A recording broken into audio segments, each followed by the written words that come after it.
আসসালামু আলাইকুম, সবাই কেমন আছেন? আজকে সবে কদর রাতে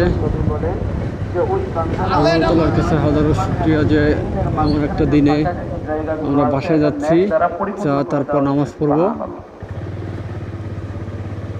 জামাত তো ধরতে পারি নাই, খুবই দুঃখের বিষয়। রাস্তায় জাম ছিল, রাস্তায় সমস্যার কারণে।